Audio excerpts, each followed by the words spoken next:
सुंदर अति विशिष्ट मंच था। उस पर महाराज श्री जनक ने राम जी को, लक्ष्मण जी को, विश्वामित्र जी को बिठाल दिया। अच्छा, क्यों बिठाला राम लक्ष्मण को अति विशिष्ट मंच पर? तुलसीदास जी बोले, राम लखन दो बंधु बर, दो बंधु बर, ये दोनों बर हैं, इसलिए इनको विशेष आसन पर बिठाला। अरे बोले, ये राजा लोग इतने बैठे हैं, ये बर नहीं है। तुलसीदास जी बोले, बर केवल दो ही हैं, राम लखन दो बंधु बर, बाकी ये जितने राजा हैं सब गोबर, ये किसी काम के नहीं है, मूर्ख हैं, मूर्ख हैं। ये जितने भी राजा बैठे हैं, तुलसीदास जी से पूछा कि महाराज आप इनको गोबर क्यों कह रहे, अस्तित्वहीन? तुलसीदास जी बोले, तुम बगल में आके बैठ गए हो। हमने कहा कोई बात है क्या?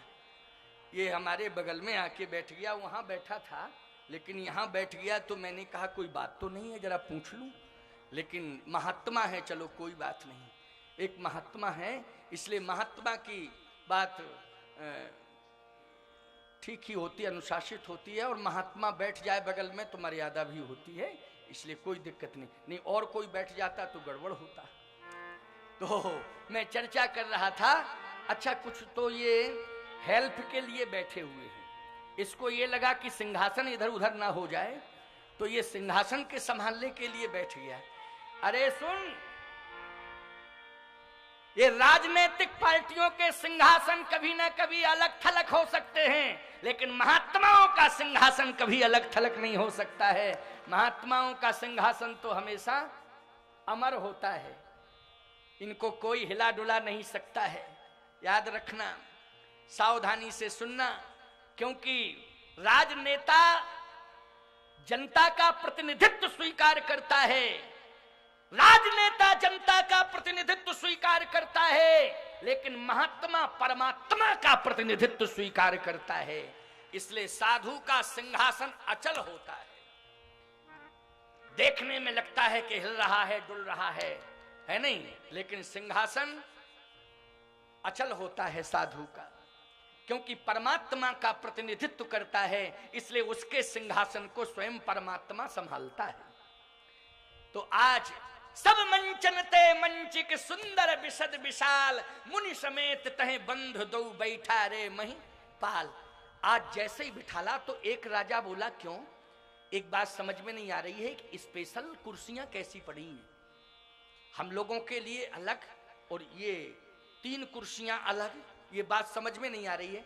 दूसरा बोला, कुर्सियों उर्सियों से क्या लेना देना, अपन तो धनुष तोड़े और जयमाल डलवावे और ले चले, कुर्सियों से क्या लेना देना, पड़ी रहे कुर्सियां अलग, कुर्सियों से कोई मतलब नहीं है। यहां तो धनुष से मतलब है, कुर्सी से मतलब नहीं है, धनुष तोड़ना है। तुलसीदास जी से पूछा कि आपने इनको अस्तित्वहीन गोबर का मतलब, अस्तित्वहीन गोबर कौन सा गोबर? वैसे गोबर यज्ञशाला में लीपा जा रहा है तो गोबर लीपा जा रहा है, बोलो लीपा जा रहा है कि नहीं? अगर कहीं कोई शुभ कार्य होता है उसमें गोबर का ही प्रयोग होता है, बोलो होता है कि नहीं होता है? लेकिन हर महीने के गोबर का प्रयोग होता है, लेकिन सावन भादों के गोबर का कोई प्रयोग नहीं होता। क्यों भाई? सावन भादों का गोबर किसी काम में आता है, बोलो? तुलसीदास जी बोले, गोबर में भी सावन भादों के गोबर हैं, ये किसी काम के नहीं हैं, मूर्ख हैं। क्यों? बोले इनको शर्म नहीं आ रही है, इनको शर्म नहीं आ रही है कि जगत जननी जगतोधारिणी मोक्षदायिनी भुवनेश्वरी आदि शक्ति पराम्बा शक्ति स्वरूपा जो जगत की माता है, आज माँ के साथ विवाह कराने के लिए आए हैं। अरे माँ के दरबार में आकर के पुत्र की भूमिका में इन्हें प्रणाम कर लेना चाहिए था, माँ का सम्मान करना चाहिए था, लेकिन ये मूर्ख हैं जो विवाह का संकल्प लिए बैठे हैं। अरे जगत जननी का वर्ण तो जगत पिता ही कर सकता है और कोई दूसरा नहीं कर सकता है। इसलिए जगत पिता रघुपति निहारी, जगत पिता रघुपति विचारी, भर लोचन छवि ले निहारी। कुछ जो साधु राजा थे जिनके कछु विचार मन माही, और चाप समीप महीप न जाही। जो विचारवान राजा थे, जो सज्जन थे राजा, वो राजा जो है प्रणाम कर रहे हैं जनकपुर की भूमि को, वो प्रणाम कर रहे हैं धनुष को, और वो प्रणाम कर रहे हैं उच्च सिंहासन पर बैठे प्रभु राम को, और वो प्रणाम कर रहे हैं जिस भवन में श्री जानकी जी बैठी हैं उस भवन को, और कहते हैं कि इस धरती पर आने का मेरा सौभाग्य है कि आज मैं मिथिला की भूमि पर आ गया। ये साधु राजा हैं। बोले फिर नालायक राजा कौन है? बोले छटनी तुलसीदास जी बोले हमने छटनी कर दी नहीं, 10,000 नालायक हैं। 10,000 से ज्यादा आए हैं, लेकिन नालायक कितने हैं? 10,000। कहे प्रमाण क्या है कि ये 10,000 नालायक हैं? बोले धनुष के पास 10,000 गए, भूप सहस 10 एक ही 12। बोलो 11,000 गए धनुष के पास की 9,000 गए? बोलो जल्दी। 10,000 भूप सहस 10 एक ही 12, लगे उठावन तरही न तारा। 10,000 राजा। तो तुलसीदास जी से कहा कि 11,000 क्यों नहीं गए, 9,000 क्यों नहीं गए, 9.5 क्यों नहीं गए, 10,500 क्यों नहीं गए, ये 10,000 फिक्स 10,000 क्यों, ये बताओ। तुलसीदास जी ने कहा 10 के अंक में अभिमान है, 10 के अंक में अभिमान है, 9 में अभिमान नहीं है, 11 में अभिमान नहीं है, लेकिन 10 में अभिमान का कैसे है? 10 में अभिमान बोले ऊपर होता है 1 और नीचे होता है 0। तो ईमानदारी से बताओ, 1 मानता है हीरो और 1 कहता है मेरे नीचे सब 0। क्यों भाई? अच्छा 10,000 में 4 कितने 0 लगेंगे? 1 0 में 10 और 2 0 में 100 और 3 0 में 1000 और 4 0 में 10,000। ईमानदारी से बताओ, ये जो 1 ऊपर है वो इन सबको नीचे 0 मानता है कि नहीं मानता है? बोलो। अपने को हीरो मानता है 1 कि नहीं? सीधी सी बात यह है, जो अपने को समाज में हीरो माने और 4 लोगों को 0 समझे, समझ लेना उससे बड़ा अहंकारी दुनिया में कोई दूसरा नहीं है। ये अहंकारी की पहचान है। और कहीं एक ये समझ ले कि 4 अगर तुम मिलके हमारा सहयोग नहीं करते तो हम हीरो नहीं बन पाते, इसलिए तुम 4 ने मिलकर के मुझे हीरो बना दिया, ऐसा एक नहीं कहता है। बोलो। एक यही कहता है कि तुम सब 0, मैं हूं हीरो, मेरे समान कोई हीरो है ही नहीं, मैं ही हीरो हूं, अपने को हीरो मानता। तो तुलसीदास जी ने कहा ये सब अभिमानी बैठे हुए हैं, इनके अभिमान की परीक्षा हो रही है और इनका अभिमान सब मिट्टी में मिलने वाला है। देखो कैसे मिट्टी में मिलने वाला है। आज की कथा बड़ी प्रेरणादायी कथा है, तुम सबको बहुत बड़ी प्रेरणा मिलने वाली है। 10,000 बैठे हैं। जनक जी ने कहा बैठे बैठे क्या तमाशा देख रहे हो, क्या तमाशा देख रहे हो, 5:30 बज गया है, उठो धनुष को तोड़ो जल्दी, क्योंकि 6 बजे मेरी बेटी के विवाह का मुहूर्त है। कै बजे मुहूर्त है? 6 बजे। 6 बजे मेरी बेटी के विवाह का मुहूर्त है और 5:30 बजने जा रहा है, तमाशा देख रहे हो, क्यों आए हो? राजाओं ने कहा तमाशा देखने नहीं आए, धनुष तोड़ने आए। धनुष तोड़ने कहा बैठे क्यों हो, धनुष तोड़ो। तो सभी उठने लगे। तो राजाओं ने आपस में कहा देखो एक एक करके जाओ, एक एक करके जाओ, सब क्यों उठ रहे हो?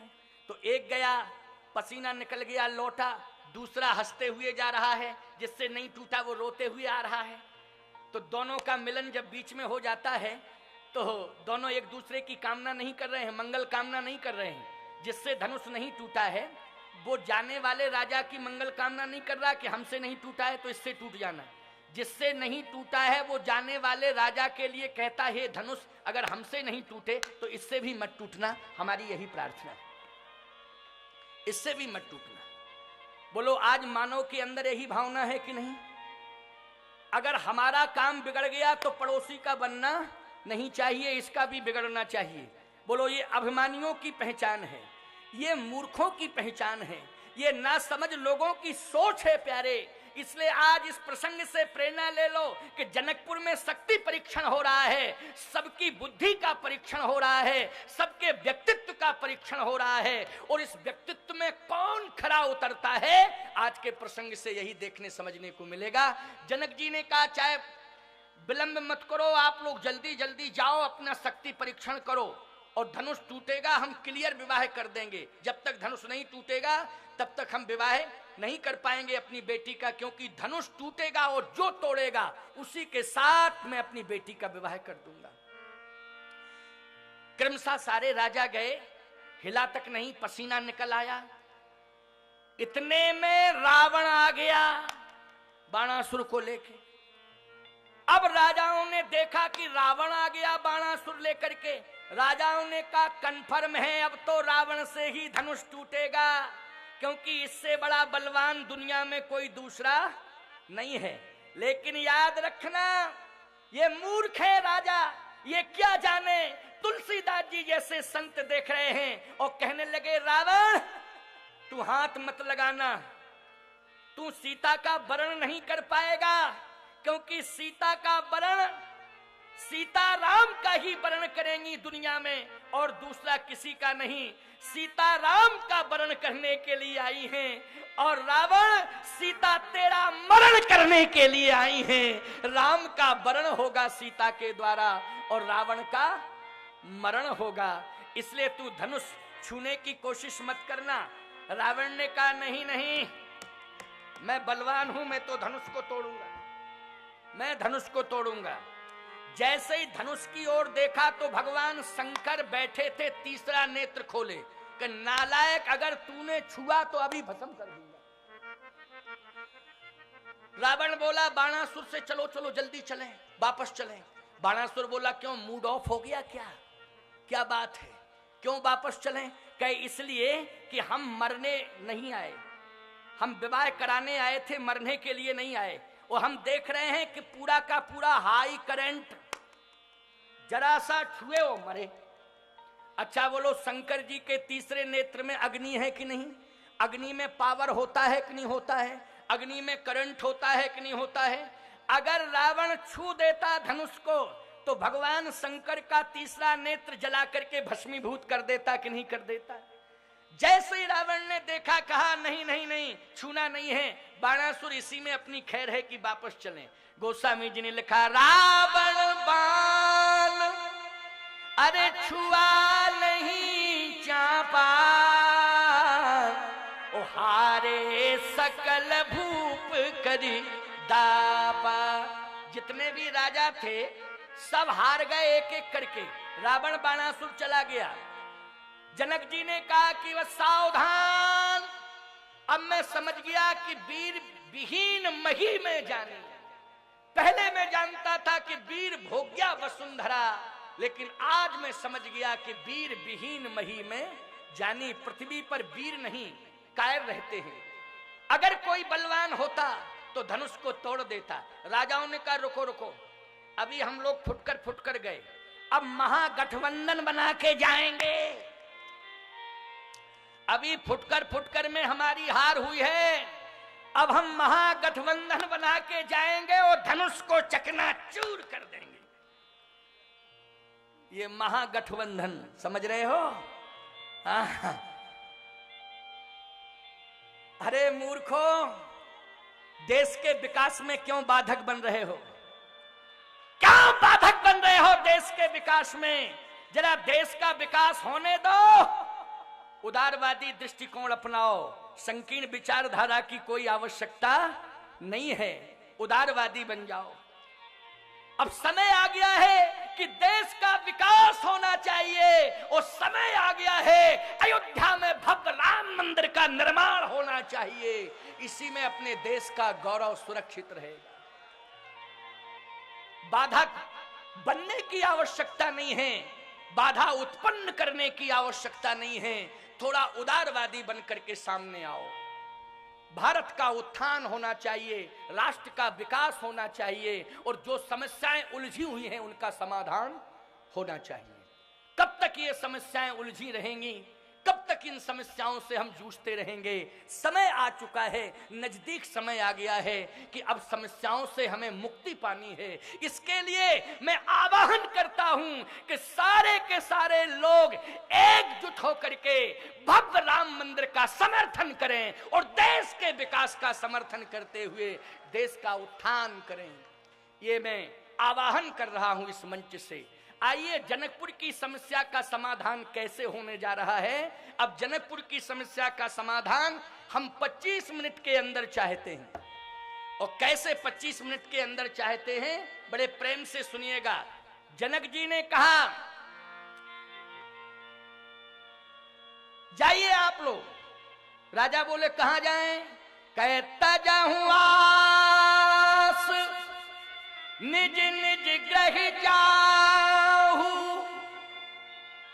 निज निज ग्रह जाहू, अपने अपने घर जाओ। तो ये मूर्ख राजा थे, इन्होंने ये सोचा कि निज निज ग्रह का मतलब है, समझना जरा, निज निज ग्रह का मतलब है हमारी तरफ देखना, इधर उधर नहीं। इधर उधर मन लगाओगे, कोई आ रहा है कोई जा रहा है, अरे आते जाते रहते हैं लोग, ये तो विशाल समुदाय है, प्रवचन पंडाल तो पूरा पैक है। अब लोग आते हैं, उन्हें पीछे आते हैं, जगह नहीं मिलती है तो खड़े खड़े चले जाते हैं। क्या करोगे? पहले आ जावे तो जगह मिल जावे। अब पंडाल कितना बढ़ाएं, वैसे तो बढ़ता रहेगा, चिंता की कोई बात नहीं है, लेकिन बेचारों को जगह नहीं मिलती है तो खड़े कब तक रहें, है ना। और फिर अभी कैसे, अभी से खड़ा होने में कोई लाभ ही नहीं है, अभी तो रखे 1.5 साल, क्यों है ना। अभी से खड़ा होके क्या करेंगे, इसलिए बेचारे पछता पछता के लौट जाते हैं।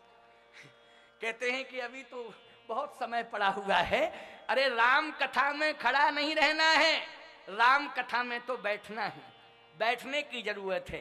राम कथा तो बैठ के, लेकिन कोई बात नहीं है, दूर दूर लोग थोड़ा सा वहां पर बिछायत की व्यवस्था नहीं है इसलिए खड़े हैं, तो कोई बात नहीं, उनको खड़ा रहने दो। मेरा आशीर्वाद है, भगवान तुम्हें कल बैठने के लिए व्यवस्था दे देगा, चिंता मत करो, कल बैठने की व्यवस्था देगा, बिल्कुल चिंता मत करो, घबराने की जरूरत नहीं है। यहाँ पर्याप्त व्यवस्था है, यहाँ तो कुंभ लगा हुआ है, यहाँ पर तो बहुत लंबी व्यवस्था की गई है, बराबर व्यवस्थाएं। माताओं की संख्या देखो कितनी बढ़ गई उधर, और पुरुषों की भी कितनी संख्या बढ़ती जा रही है, सबकी व्यवस्था बैठने की होती जा रही है। भगवान की कृपा। और पवन देवता ने भी कृपा कर दी कि नहीं कर दी, जल्दी बोलो। मैंने आपको पहले ही बता दिया था कि पवन देवता स्वागत करने आए हैं, बेग के साथ आए हैं, है ना, ये उनका हर्ष है। लेकिन तुम लोग घबराने लगे थे। बोलो किसी भी प्रकार का कोई संतुलन बिगड़ा? आराम से आए, वो आराम से बैठ गए, शांति से, और अप्रत्यक्ष रूप से हनुमान जी कथा सुन रहे हैं, समझ लेना, और सबकी हरकतों को देख रहे हैं कि कौन क्या कर रहा है नहीं। इसलिए वो अप्रत्यक्ष रूप से हनुमान जी बैठे हैं, और इसका अनुभव मैं कर रहा हूं, क्योंकि मैं बोल रहा हूं तो इसका अनुभव मैं कर रहा हूं। आप लोग भी अनुभव कर लेंगे, चिंता मत करो। बस अनुशासित ढंग से एकदम मन को एकाग्र करके हमारी बात को सुने, समझने की कोशिश करें। तो जनक जी ने कहा कि जाइए आप लोग, धनुष नहीं तोड़ पाए। राजाओं ने कहा रुको रुको, अभी हम लोग महागठबंधन बना के जाएंगे। तो जनक जी ने कहा सफल हो जाओगे? कहा बिल्कुल सफल होंगे, क्यों नहीं होंगे। जनक जी ने कहा अच्छा जाओ, परीक्षण कर लो, अपना परीक्षण कर लो, कोई कमी न रह जावे तुम्हारे शक्ति परीक्षण में, जाओ। तो 10,000 राजा बोलो एक साथ गए कि नहीं गए? गए एक साथ। प्रमाण दे रहा हूं मैं अपनी तरफ से, कोई बात ऐसी नहीं कह रहा हूं कि मनमुखीपन से कह रहा हूं। भूप सहस 10 एक ही 12,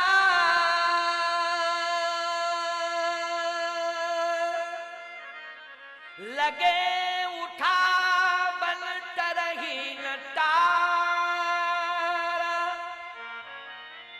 10,000 राजा एक साथ लग गए। आप कहोगे महाराज 10,000 बहुत होते हैं, धनुष कितना लंबा चौड़ा था। आप इस तरह की बात कर रहे हैं कि बात समझ में तो आवे। क्या 10,000 एक साथ लग गए? 10,000 तो लंबा कितना था धनुष। देखो धनुष में घटने और बढ़ने की क्षमता थी, घटने की और बढ़ने की। प्रमाण क्या है? राम जी जब पहुंचे तो छोटा हो गया, राजा पहुंचे तो बढ़ गया।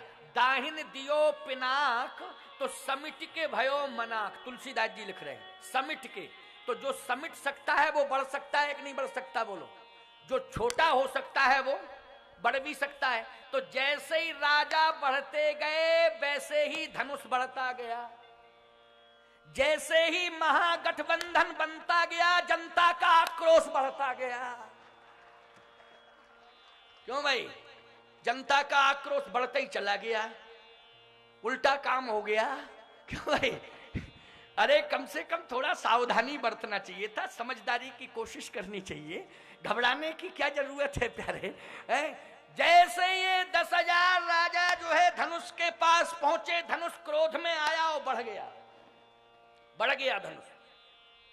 अब राजाओं ने पसीना निकाल दिया 10,000 ने, लेकिन हिला नहीं पाए, डुला नहीं पाए, पसीना निकल गया। कुछ के तो हार्ड फेल होने वाले थे लेकिन बच गए, हार्ड ही फेल होने वाला था कुछ लोगों का। निकल आए, तुरंत बैक हो गए, सब सिर हिला के मन मार के फिर वापस आए। जनक जी बोले, ताजा हूं आस निज निज ग्रह जाऊं, आशा छोड़ दो, जाओ निज निज ग्रह। तो राजाओं ने कहा मतलब कल भी प्रोग्राम होगा, कल भी होगा ना प्रोग्राम। और निज निज ग्रह का मतलब जनक जी ये बताओ, क्या आपने रेस्ट हाउस, गेस्ट हाउस किसमें हम लोगों की व्यवस्था की है? तो हम लोगों के जो रूम नंबर होंगे कि अमुक देश के राजा का अमुक रूम नंबर है, तो किस गेस्ट हाउस में है, किस रेस्ट हाउस में है, आप बताएं तो हम वहीं जाएं। जनक जी बोले, ना रेस्ट हाउस ना गेस्ट हाउस, बिस्तर बंद बांध के सीधा रेलवे स्टेशन जाओ, भागो यहां से। क्या जरूरत थी तुम्हारी फालतू आने की, शक्ति परीक्षण करने की? और यदि आए थे तो चुपचाप मर्यादित शांति से बैठते, लेकिन शक्ति का प्रदर्शन किया। शर्म नहीं आई तुमको? हमारी बेटी एक, वो तोड़ने वाले 10,000। मान लो तुम 10,000 तोड़ देते तो मेरी बेटी का क्या होता? बोलो, राम जन्मभूमि से बड़ी समस्या सीता जी के विवाह की हो जाती कि नहीं हो जाती? बोलो, हो जाती कि नहीं हो जाती? जन्मभूमि की समस्या का तो समाधान भी हो जाता, लेकिन विवाह का क्या समाधान होता? 10,000 तोड़ने वाले और सीता जी एक अकेली, बोलो वो तोड़ने वाले 10,000। जनक जी ने कहा तुम मूर्ख हो, कैसे समाधान होता? विवाह एक ही के साथ होता, लेकिन तोड़ने वाले 10,000। कंफर्म कैसे होता कि किसकी शक्ति से टूटा? क्योंकि फुटकर अपनी अपनी शक्ति आजमा चुके, और 10,000 मिलके तोड़ते। मान लो टूट जाता, वो तो धनुष टूटा नहीं, कृपा हुई, हमारे ऊपर कृपा हुई भगवान की। राजाओं ने कहा तुम समझे ही नहीं, अगर टूट जाता तो समाधान हम लोग कर लेते। जनक जी बोले कैसे करते? तो ये मूर्ख राजा बोले, जब धनुष टूट जाता तो हम 10,000 आपस में निकालते तलवारें और युद्ध करते। जब सब मर जाते, एक आध जिंदा बचता, कोई नहीं, बाद में जो जिंदा बचता उसी के साथ विवाह हो जाता। बोलो है मूर्ख के नहीं है? बोलो है मूर्ख के नहीं है? इसलिए मैं कहना चाहता हूं कि सीताराम जी के विवाह को कैसे संपन्न करोगे और कैसे राम विवाह से अपना बेटा बेटियों के विवाह संपन्न करोगे, यह आज की कथा से आपको प्रेरणा मिलने जा रही है, और बहुत बढ़िया सार गर्भित प्रेरणा आपको मिलने जा रही है। जनक जी ने कहा बस मैं यही कहूंगा कि ताजा हूं आस निज निज ग्रह जाऊं, और लिखा न विधि बई देहि विवाह। राजाओं ने कहा जब विधाता ने तुम्हारी बेटी का विवाह भाग्य में नहीं लिखा, तो फिर रो क्यों रहे हो? हम लोगों को दोषी क्यों ठहरा रहे हो? जनक जी ने कहा लिखा न विधि। राजाओं ने कहा जब ब्रह्मा ने लिखा नहीं है तो फिर रो क्यों रहे हो, क्यों हमें दोषी ठहरा रहे हो? जनक जी ने कहा ब्रह्मा से पूछो, हमसे बात मत करो। राजाओं ने ब्रह्मा से बात की, क्यों ब्रह्मा? वैदेही का विवाह तुमने भाग्य में नहीं लिखा। ब्रह्मा बोले तुम्हारे भाग्य में नहीं लिखा, भाग्य में लिखा है तो जहीं बिरंच रच सीए समारी, तह श्यामल बर रचऊ बिचारी। मैंने प्रभु श्री राम के भाग्य में लिखा है। किसके भाग्य में लिखा है? तहीं श्यामल बर रचऊ बिचारी।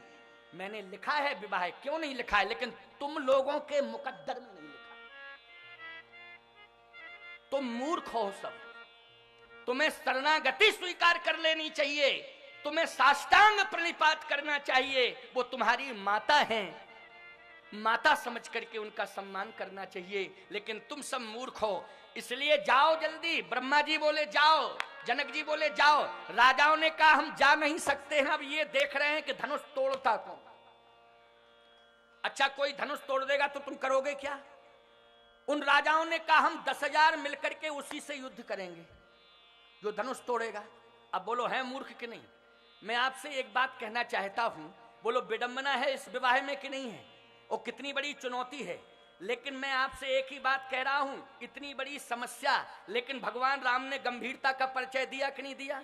बड़ी की भूमिका में और पिता की भूमिका में जनक जी ने गंभीरता का परिचय दिया कि नहीं दिया? बोलो। और जनकपुर वासी चूंकि कन्या पक्ष के निवासी हैं, उन लोगों ने भी गंभीरता का परिचय दिया कि नहीं दिया? इसलिए मैं कहना चाहता हूं, यदि किसी भी प्रकार की विवाह में कोई समस्या आ रही है तो बेटी का बाप भी गंभीर हो जावे, और जिसका विवाह हो रहा है वो दूल्हा भी गंभीर हो जावे, और जिस नगर में विवाह हो रहा है वहां के नगरवासी भी गंभीर हो जावे। ये प्रेरणा तुम्हें विवाह से मिल रही है। आप कहोगे महाराज सभी गंभीर हो जाएंगे, तो फिर समस्या का समाधान कौन करेगा? जब आप सभी को गंभीर कर रहे हैं, शरीर कांपने लगा। अच्छा भाई, क्रोध आ गया कि नहीं आंखों में? ओंठ फड़कना, आंखें लाल होना, शरीर कपना, बोलो क्रोध है कि नहीं? लक्ष्मण जी कांपने लगे, क्रोध आ गया। लेकिन क्रोध आ गया, लेकिन संतुलन नहीं बिगाड़ा। प्रमाण क्या है कि संतुलन नहीं बिगाड़ा? ओंठ फड़फड़ा रहे हैं, आंखें लाल हैं, ओंठ फड़फड़ा रहे हैं, शरीर कांप रहा है, लेकिन लक्ष्मण जी बोल नहीं रहे हैं। क्यों नहीं बोल रहे? मर्यादा है। क्या बोलना नहीं जानते हैं? देश के नौजवानों, लक्ष्मण के जीवन चरित्र से शिक्षा लो। क्या लक्ष्मण बोलना नहीं जानते हैं? लक्ष्मण बोलना जानते हैं, लेकिन क्यों नहीं बोल रहे? मर्यादा है। कहीं न सकत रघुवीर डर, लगे बचन जनुबान। बड़े भैया राम बगल में बैठे, हम बिना आज्ञा के कैसे बोलें? बोलो, बड़े का सम्मान है कि नहीं?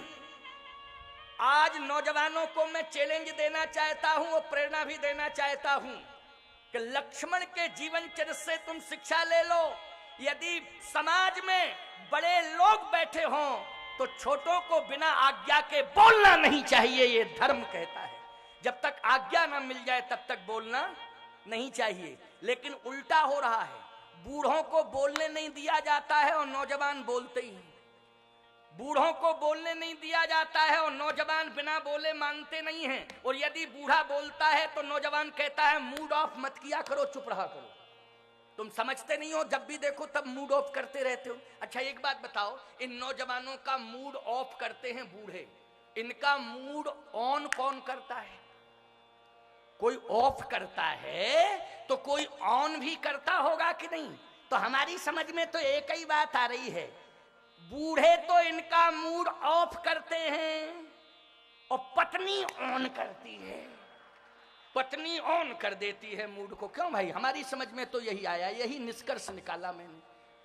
हालांकि यहाँ की बात नहीं कह रहा हूं मैं, तो तमिलनाडु की बात कर रहा हूं, क्योंकि मुझे अभी 9 तारीख तक यहाँ रहना है। क्यों भाई? अगर मैं कुछ कह दूंगा तो अन्यथा ना ले लें माताएं, बहन, बेटियां, नौजवान कि महाराज जी ऐसा। वैसे तो बूढ़ों को प्रसन्नता हो रही है कि नहीं हो रही है? बूढ़ों को प्रसन्नता हो रही है, हमें विश्वास है पूरी। अच्छा, माताएं भी प्रसन्न हो रही हैं, माताएं भी बहुत खुश हो रही हैं। लेकिन सावधानी से मेरी बात को सुनना, शिक्षा दे रहा हूं। लक्ष्मण जी इसलिए नहीं बोल पा रहे हैं, बड़े भैया राम बगल में बैठे हैं, हम कैसे बोलें? हम देश के नौजवानों से कहते हैं कि तुम बूढ़े माँ बाप के प्रति अनर्गल प्रलाप क्यों करते हो? अपने से बड़ों के लिए अनर्गल प्रलाप क्यों करते हो? तो नौजवान कहता है महाराज जी हमारा दोष नहीं है। फिर बोले हमारी जवानी का दोष है। ये हमारा दोष नहीं है महाराज जी, हमारी नौजवानी का दोष है। लेकिन देश के नौजवानों, यदि बूढ़े माँ बाप का अपमान करना, पड़ोसियों को गाली देना, अपने से बड़ों का अपमान करना, यदि इसी का नाम नौजवानी होता तो परमात्मा बचपन से बुढ़ापा दे देता, कभी किसी को नौजवान नहीं बनाता। नौजवानी का ये अर्थ नहीं है कि हम अपने से बड़ों का अपमान करें। नौजवानी का यही अर्थ है कि हम अनुशासित रहें। बोलो, लक्ष्मण जी की नौजवानी अनुशासित है कि नहीं इस प्रसंग में? क्योंकि कहीं न सकत रघुवीर डर, लगे बचन जनुबान। बोल नहीं पा रहे हैं, बड़े भैया बैठे हैं बगल में, इसलिए जब तक वो आज्ञा नहीं दे देंगे तब तक नहीं बोलेंगे। भगवान श्री राम भी कौतुकी हैं। भगवान राम ने धीरे से कहा, लक्ष्मण 2 मिनट का मौका दे रहा हूं, क्योंकि ज्यादा समय नहीं है, 2 मिनट का मौका दे रहा हूं, अगर तेरा मन है बोलने का तो बोल ले। मन है तेरा? का सरकार आपकी आज्ञा मिल गई, मन है। अच्छा मन है तो बोल ले। अब लक्ष्मण जी खड़े हुए और एकदम बोलना, देखो नौजवान बोल रहा है क्या, रघुवंशन महा। अब क्या बतावे, बार बार रघुवंशियों का ही नाम आ जाता है। हमारी क्या गलती है बोलो? तुलसीदास जी से शिकायत करो, वहां एप्लीकेशन लगाओ, एक तुलसीदास जी के यहाँ एप्लीकेशन लगाओ कि ये बार बार रघुवंशी रघुवंशी रघुवंशी। जब अब हमारा क्या दोष है भाई? ये चौपाई में जब लिखा है तो मैं क्या करूं? बोलो भाई, चौपाई का संकेत है। मैं तो नाम नहीं ले रहा था, लेकिन जबरदस्ती नाम आ ही गया चौपाई में। लक्ष्मण जी बोले तो क्या बोले, रघुवंशन महा, अरे जही को होई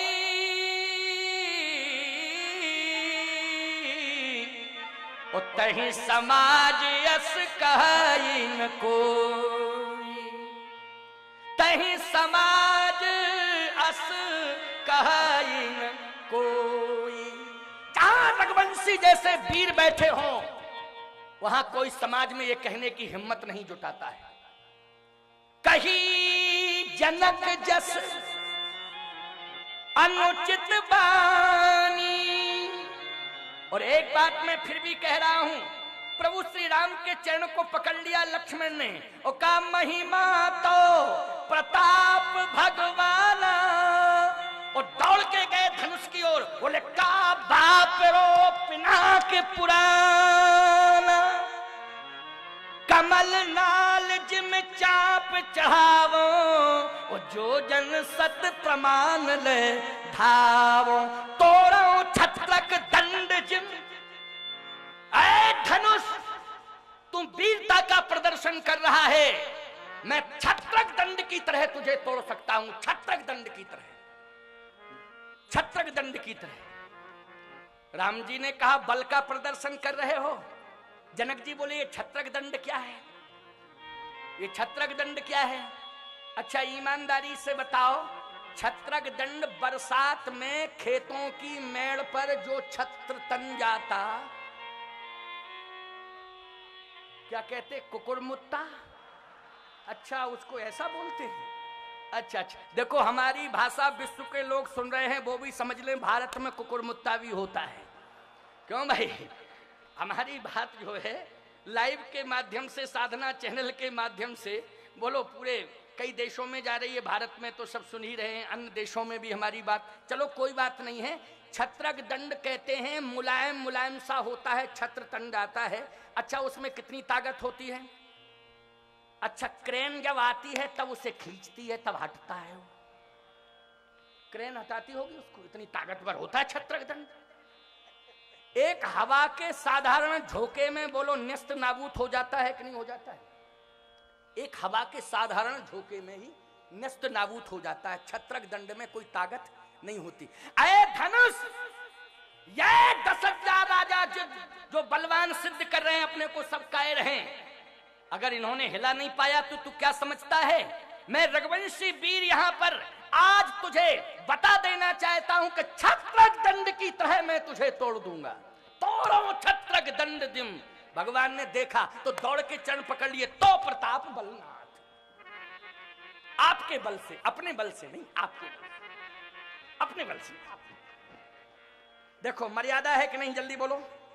क्रोध में कंट्रोल है कि नहीं, बोलो। मर्यादा संयम है कि नहीं। इधर चैलेंज भी कर रहे हैं धनुष को, उधर भाई के चरण भी पकड़ रहे हैं। बोलो देश के नौजवान में मर्यादा है कि नहीं?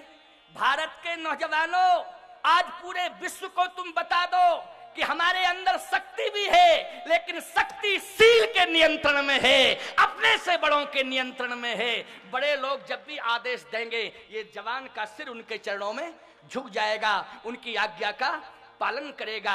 ये लक्ष्मण जी ने बता दिया। भगवान राम ने कहा लक्ष्मण अब तुम शांत होके बैठ जाओ, बैठो बैठो बैठो शांत होके। जनक जी ने अपने आंसुओं को रोक नहीं पाया। जैसे ही रोक नहीं पाया तो विश्वामित्र जी ने जनक जी की वेदना को देखा। अच्छा जैसे ही देखा तो तुरंत श्री राम जी से कहा राम भद्रजू। राम जी ने गुरु जी को देखा, लक्ष्मण को शांत बिठाल दिया और जैसे ही देखा राम जी ने गुरुजी को, तो गुरुजी ने इशारा किया, उठाओ राम, हे राम उठो। राजा लोग बोले कैसा नाटक हो रहा है, बड़ा वाला खड़ा होता छोटा बैठ जाता, जब छोटा बैठ जाता तो बड़ा खड़ा हो जाता। देखो देखो देखो ये तमाशा देखो क्या हो रहा है। विश्वामित्र जी ने कहा तुम इधर उधर मत देखो राम, उठाओ राम, भल जाओ भव चापा, ओ मैं तहु तात जनक परितापा।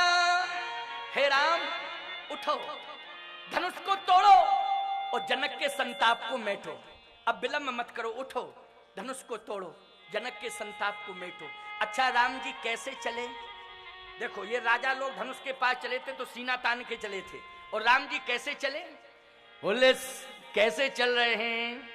सही जही चले सकल जग स्वामी, मनहु मत बर कुंजर गामी। सही जही चले मनहु मत बर कुंजर गामी, मनहु मत बर कुंजर गामी। जैसे मतवाला हाथी, कैसे चल रहे हैं? मतवाले हाथी की तरह चल रहे हैं। आपने हाथी को देखा होगा और हाथी की चाल को भी देखा होगा। हाथी जब गांव में चलता है तो मस्ती में चलता है कि नहीं चलता? बोलो, चलता है। भगवान राम ऐसे ही चल रहे हैं। जैसे जनकपुर वासियों ने राम जी को चलते देखा तो आरती सजा ली और आरती उतारने के लिए तैयार हो गए। आपके गांव में हाथी जब प्रवेश करता है तो गांव वाले भी आरती लेके आ जाते कि नहीं आ जाते? बोलो, कि गणेश जी आए, हमारे गांव में गणेश भगवान आए हैं, तो आरती उतारने के लिए गांव के लोग तैयार हो जाते कि नहीं? ऐसे जनकपुर वासी आरती लेकर के तैयार हो गए। राम जी मतवाले हाथी की तरह चल रहे हैं। आरती गांव वाले उतारने को तैयार हैं, हाथी मस्ती में चल रहा है, लेकिन गांव के कुत्ते आरती में सम्मिलित होते के पीछे भौंकते हैं। जल्दी बोलो, कुत्ते गांव के पीछे जाके भौंकते हैं, हाथी के पीछे कि नहीं भौंकते? अच्छा हाथी ने क्या बिगाड़ा इनका जो भौंक रहे हैं? है नालायक कि नहीं ये कुत्ते? बोलो भाई, जब हाथी कुछ ले दे नहीं रहा है, बोल नहीं रहा है, आराम से चल रहा है, तो इनको भौंकने की क्या जरूरत है? और ये भी जान रहे हैं कि जो मालिक हमारा जो रोटी देता है हमको, जिसके दर पे हम पलते हैं, जब वो आरती उतार रहा है तो आखिर हमें मालिक की ही शान को रखना चाहिए कि मेरा मालिक जिसका सम्मान कर रहा है हमें भी उसका सम्मान करना चाहिए, और सम्मान नहीं करना चाहिए तो अपमान नहीं करना चाहिए। लेकिन पीछे जाके ये भौंकते हैं। हाथी आरती उतारने वालों पर सूंड उठा के आशीर्वाद नहीं देता, और कुत्ते जो भौंकते हैं उन पर पूंछ का प्रहार नहीं करता। अगर कुत्ते जो पीछे भौंक रहे, हाथी अगर पूंछ ही मार दे तो त्रयोदशी हो जाएगी कुत्तों की कि नहीं हो जाएगी? बोलो, एक और बचेंगे? हाथी की पूंछ में कितनी ताकत है। लेकिन हाथी ना पूंछ उठाता है, ना हाथी सूंड हिलाता है, ना आरती उतारने वालों को आशीर्वाद देता है, ना अपमान करने वाले भौंकने वाले कुत्तों के ऊपर पूंछ का प्रहार करता है। वो तो मस्ती में चलता है, मस्ती में चलता है। अब आप विचार करना, विचार करना, बहुत अच्छी बात आपको हम बता रहे हैं, विचार करने की जरूरत है। हाँ, उधर बैठो बेटा, शांति से चलो। थोड़ा सा एक व्यक्ति कोई भी यहाँ पर वॉलंटियर रहना चाहिए जो नियंत्रण बना के रखे, है ना। अनावश्यक रूप से आगे आने की जरूरत नहीं है। जिसको जहाँ जगह मिल जाए वहाँ बैठ जाओ। आगे बैठने की क्या जरूरत? आगे आओ तो आगे पाओ, और पीछे आओ तो पीछे जाओ, है ना। और फिर आगे आने की कोशिश मत किया करो। हाँ तो सुनो जरा ध्यान से, बहुत बढ़िया बात बता रहा हूं। अब भगवान श्री राम मस्ती से चल रहे हैं, और जैसे मस्ती से प्रभु श्री राम पहुंचे, बोले गज चाल में, मर्यादा है ये, हाथी की गंभीर चाल होती है। जब राम जी अयोध्या में हैं, अवधपुरी में, तो पुरुष सिंह दो वीर, सिंह के समान वीर हैं। और मिथिला में है, जनकपुर में है, तो मनहु मतवर कुंजर गामी, हाथी। हाथी और सिंह में अंतर होता है कि नहीं होता है? सिंह में दहाड़ होती है और हाथी में गंभीरता होती है, होती कि नहीं? सिंह तेज चलता है और हाथी मस्त गति से चलता है। सीधी सी बात है, अपने नगर में तुम चाहे जैसी चाल चलो, कोई बात नहीं, गांव के लोग हैं, बर्दाश्त कर लेंगे। क्यों भाई, हम तुम्हारा गांव है, तुम अपने गांव में तेज चल रहे हो, दौड़ रहे हो, दहाड़ रहे हो, तुम्हारा गांव है, गांव के लोग मर्यादा को देखते हुए बर्दाश्त कर लेंगे, कोई बात नहीं। लेकिन याद रखो, जब दूसरे के नगर में प्रवेश करो तो सिंह बन के नहीं, हाथी की तरह गंभीर बन करके दूसरे के नगर में प्रवेश करना चाहिए, जिससे तुम्हारे नगर की, तुम्हारे गांव की, तुम्हारे खानदान की मर्यादा सुरक्षित रह सके। ये धर्म कहता है, ये प्रेरणा मिली है नौजवानों को। भगवान श्री राम ने यही किया कि जैसे ही धनुष के पास पहुंचे, और धनुष के पास पहुंचते हैं तो पहुंचते ही धनुष कैसा हो गया जानते हो? दाहिन दियो पिनाक तो समिट के भयो मनाक। धनुष छोटा हो गया, बिल्कुल छोटा। राजा बोले छोटा हो गया, छोटा हो गया, छोटा हो गया। देखो, दूसरा बोला छोटा हो जाने दो, टूटना नहीं चाहिए, छोटा हो जाए बढ़ जाए क्या दिक्कत की बात, टूटना नहीं चाहिए। ए धनुष टूटना नहीं, खबरदार टूटना नहीं। अब धनुष तो मौन है। जैसे ही छोटा हुआ, भगवान राम ने कहा धनुष हम तुम्हें उठाने के लिए आए हैं। धनुष बोला प्रभु स्वागत है आपका, उठा लो, उठा लो, मैं आपके हाथों से उठूंगा तो मैं धन्य हो जाऊंगा। भगवान ने कहा लेकिन उठाऊंगा ही नहीं, तुझे खींचूंगा। कहे सरकार आपके हाथों में हूं, आप चाहे जो कुछ करें, और खींच के मैं तुझे तोड़ दूंगा। वैसे मैं किसी को अपने हाथों में ले लेता हूं तो तोड़ता नहीं हूं। क्यों भाई, भगवान जिसको हाथों में ले लें तो तोड़ते हैं, उसे हृदय से लगाते हैं, हृदय से लगाते हैं। लेकिन मैं उठाऊंगा और तुझे खींचूंगा और तुझे तोड़ूंगा। लेकिन एक वचन दे रहा हूं कि मैं तुझे अब तोड़ूंगा तो बैकुंठ भेज दूंगा, बैकुंठ में तुम रहोगे, बैकुंठ वास तुम्हें मिलेगा, तुम सदा बैकुंठ में रहोगे, आवागमन के बंधन से मुक्त हो जाओगे, तुम्हें मुक्ति मिल जाएगी। धनुष बोला सरकार वैसे तो हम बोलना नहीं चाहते थे, लेकिन अब मैं बोलना मेरी मजबूरी है, अब मैं बोलना चाहता हूं, मुझे क्षमा करना। आप बैकुंठ में भेज देंगे, मुझे मुक्ति मिल जाएगी और मैं आवागमन के बंधन से मुक्त हो जाऊंगा। लेकिन सरकार मैं बैकुंठ नहीं जाना चाहता हूं, मुझे मुक्ति नहीं चाहिए। भगवान बोले मुक्ति सबको चाहिए, तुम्हें मुक्ति क्यों नहीं चाहिए? आहा, धनुष कहता है सरकार बैकुंठ में मुक्ति का वास है और जनकपुर में भक्ति का वास है, हमें मुक्ति नहीं चाहिए, हमें तो जनकपुर की भक्ति चाहिए। इसलिए तोड़ करके आप जनकपुर की भूमि पर डाल देना, क्योंकि यहाँ सदा भक्ति का वास रहता है। भगवान ने कहा तो दो भागों में कर दूंगा तो तुम्हें गिलानी पैदा नहीं होगी। धनुष बोला प्रसन्नता महसूस होगी। कहा क्यों प्रसन्नता महसूस होगी? इसलिए सरकार कि अभी मैं अकेला था तो एकमात्र जानकी जी के श्री चरण कमल में मेरा समर्पण था, लेकिन जब से आपके चरण पधारे तब से मुझे यही लग रहा था कि काश में दो भागों में होता तो एक भाग मां जानकी के चरण में होता और दूसरा भाग प्रभु श्री राम के चरण में होता।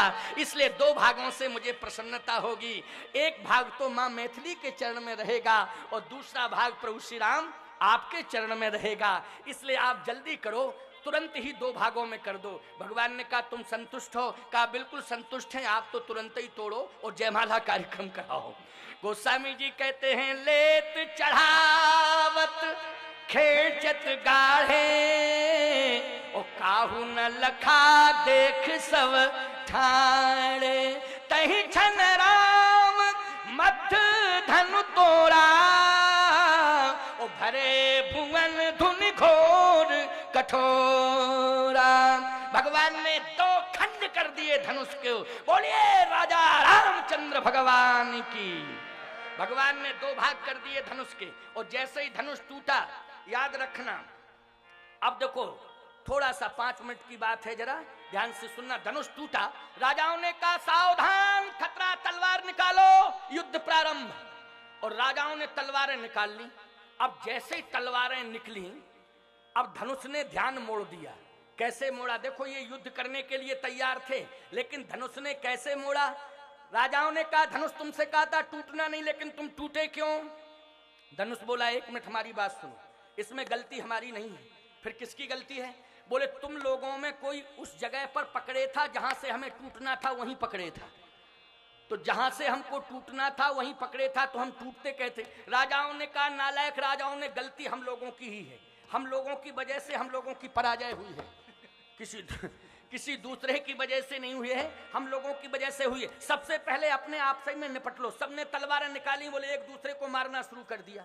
और जैसे ही एक दूसरे से युद्ध होना शुरू किया कि किसने पकड़ा, किसने नहीं तोड़ने दिया, किसने नहीं टूटने दिया धनुष को, आपस में सब एक दूसरे की तरफ देख करके ललकारने लगे, चैलेंज करने लगे, तलवारें निकाल करके आक्रमण करने लगे। विश्वामित्र जी ने सतानंद जी से कहा गोल्डन चांस है, बहुत अच्छा, अब जयमाल डलवा दो। अब बहुत बढ़िया है, क्योंकि ये राजा आप सही में लड़ रहे हैं, भ्रमित हो रहे हैं, इसलिए अब ज्यादा विलंब करने की जरूरत नहीं है, तुरंत ही जयमाल कार्यक्रम हो जाने दो। ये सीताराम जी के चरणार बिंदों की जयमाल है और उन्हीं के कंठ में श्री जानकी जी के द्वारा श्री राम जी के कंठ में जयमाल कार्यक्रम संपन्न हो रहा है। सतानंद जी ने कहा जल्दी करो। सतानंद तब आय सुदीना, सीता गवन राम पहिकी। सीता जी जैसे ही जयमाल लेकर के पहुंची, सुनत जुगल कर माल उठाई, प्रेम विवश पहिराई न जाई। माला उठाई लेकिन प्रेम के कारण पहना नहीं पा रही हैं। पीछे से सखी बोली पहनाओ पहनाओ। सीता जी बोली प्रयास तो खूब कर रहे लेकिन पहना नहीं पा रहे हैं, थोड़ा सा आप कह दो कि सिर झुका लें। पीछे से सखी बोली राम लला जी सिर झुका लो। राम जी मन किए सिर झुकाने का, तब तक लक्ष्मण जी बोले धनुष का धनुष तोड़ें, ऊपर से झुकें अलग, बिल्कुल नहीं झुकेंगे। ये 10,000 राजा जिन्होंने हिला नहीं पाया धनुष को, ये अकड़े मकड़े बैठे हुए हैं, हमारे भैया वज्र से कठोर धनुष तोड़ें, ऊपर से झुकें अलग, झुका झुकी बिल्कुल नहीं, भैया बिल्कुल मत झुक। अब राम जी खड़े ऐसे। अब विश्वामित्र जी ने कहा अच्छा है, सीधा साधा भरत था, भरत को ले आते तो बहुत अच्छा रहता, इसको ले आए। अब देखो एंड टाइम पर ऐसा बोल पड़ा, ही इसको बोलने की क्या जरूरत थी, तुरंत 1 सेकंड में जयमाल कार्यक्रम हो जाता। अब राम जी खड़े। अब सखी पीछे से कहती है हे राम ललाजू, ये ससुराल है, बड़े बड़े लोगों के सिर झुक जाते हैं, आपकी ये ससुराल है। लक्ष्मण जी बोले याद रखना धनुष टूटा है, ये बल का प्रदर्शन है, और जब तक जयमाला कार्यक्रम नहीं हो जाएगा कंप्लीट ससुराल नहीं मानी जाएगी। तुमने कैसे कह दिया है कि ये ससुराल, अभी हम कैसे माने ससुराल है। तब तक तीसरी सखी बोली ऐसा है छोटे ठाकुर लक्ष्मण कुमार, आप समझ नहीं रहे हैं, व्यवस्था के अंतर्गत झुकवाया जा रहा है, अपमान के तहत नहीं। ये व्यवस्था, किशोरी जी छोटी हैं, रामलला जी बड़े हैं, तो रामलला सरकार बड़े हैं, किशोरी जी छोटी हैं, इसलिए थोड़ा सा सिर झुका लेंगे, रिस्पॉन्स मिल जाएगा और जयमाल कार्यक्रम तुरंत हो जाएगा। लक्ष्मण जी ने कहा नहीं, छोटे बड़े की बात नहीं है, सम्मान की बात है। हाँ, सम्मान की बात है, छोटे बड़े की बात नहीं है। हम झुका झुकी बिल्कुल, भैया आप जानो, आपका काम जाने, अगर विवाह आपका कंप्लीट यहीं होना है तो आप जानो, नहीं विवाह के लिए हजारों लोग आएंगे, कोई दिक्कत की बात नहीं है। जब एरा गहरा नत्थु खैरा सप्लीमेंट्री बिलहल टीबी के पेशेंट लोगों के विवाह हो जाते हैं, बोलो भाई, यहाँ तो राम जी चारों रूपशील गुणधामा तदपि अधिक सुख सागर रामा, ऐसा विशाल व्यक्तित्व विश्वभूषण राम है, विश्व भूषण राम है, विश्व रूप रघुवंशमणि, ऐसे श्री राम हैं, इसलिए विवाह की कोई कमी नहीं है। अब राम जी ने धीरे से गुरुजी की ओर देखा, और देखा तो गुरुजी ने इशारा किया तो गुरुजी कहते लक्ष्मण इधर आओ। लक्ष्मण जी गुरुजी के पास पहुंचे, बोले लक्ष्मण तू बहुत बड़ी गलती कर रहा है, जीवन में इतनी बड़ी गलती किसी से हुई नहीं है जितनी बड़ी तू कर रहा है। कहे सरकार कौन सी गलती? का सबसे बड़ी गलती ये है कि तेरे भाई ने विश्व में सबसे बड़ा काम किया, जिसे 10,000 राजा हिला नहीं पाए, अकेले ही धनुष केवल छूते ही तोड़ दिया, प्रयास नहीं करना पड़ा, छुआते ही टूट पिनाक पुराना, छूते ही टूट गया। इतना विशाल कार्य किया, ये विरोधी राजा क्यों सम्मान करते? धनुष जैसे ही टूटा था तैसे ही तुझे साष्टांग प्रणाम करना चाहिए था, अभिनंदन वंदन करना चाहिए था, अभिवादन करना चाहिए था। लक्ष्मण जी बोले भूल तो हो गई गुरुजी। गुरुजी बोले दिन भर का भटका हुआ शाम को रास्ते पर आ जाए तो भटका हुआ नहीं माना जाता है, अभी क्या बिगड़ा, कर पड़ा। लक्ष्मण धीरे धीरे दौड़ के गए, धीरे धीरे नहीं दौड़ के गए, और जैसे ही दौड़ के गए भैया भैया भैया भैया कह के जैसे ही साष्टांग प्रणाम किया, और जैसे ही प्रणाम किया चरणों में गिरे। विश्वामित्र जी ने कहा राम अब विलंब मत करो, इन विरोधी राजाओं को बता दो कि भाई भाई से कैसा प्यार करता है, उठा लो लक्ष्मण को, हृदय से लगा लो। राम जी ने कहा जी गुरु जी, और जैसे ही लक्ष्मण को झुक के उठाने लगे, पीछे से सखी बोली सीता जी से, हाँ बहुत बढ़िया चांस है, डाल दो। गोस्वामी जी कहते गावहि छवि अब लोक सहेली, वो सिय जयमाल राम उर्मेली, सिय जयमाल राम उर्मेली। सीता जी ने राम जी के गले में जयमाल डाल दी। याद रखना, आज ये जयमाल कार्यक्रम संपन्न हुआ, थोड़ा विलंब जरूर हो गया, लेकिन जयमाल कार्यक्रम नहीं होता तो प्रसंग में अधूरापन रहता। इसलिए लाइव भले ही 6 बजे तक चलता हो, लेकिन हमारा प्रवचन लाइव नहीं लाइव चलता है, लंबा चलता है। इसलिए आपने सुना। अब आरती का प्रोग्राम, आज सीताराम जी के विवाह की आरती है। इस विवाह की आरती का आनंद आप विशेष रूप से लें, आए 2 बार कीर्तन कर लें। कीर्तन करने के बाद में फिर आरती की तैयारी कर दी जाए, तब तक कीर्तन बड़े प्रेम से।